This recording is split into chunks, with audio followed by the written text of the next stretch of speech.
தென்றலுக்கு தாய் வீடு புதிகையல்லவா, அது திசை மாறி போவதுதான் புதுமையல்லவா.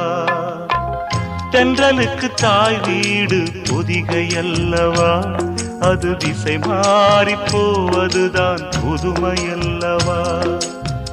செந்தமிழின் தாய் வீடு மதுரையல்லவா, அது தேசம் விட்டு போவதுதான் விந்தையல்லவா.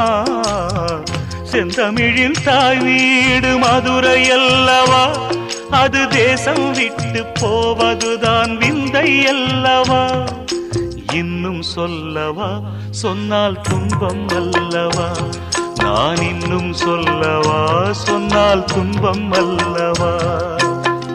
தென்றலுக்கு தாய் வீடு பொதிகையல்லவா, அது திசை மாறி போவதுதான் புதுமையல்லவா.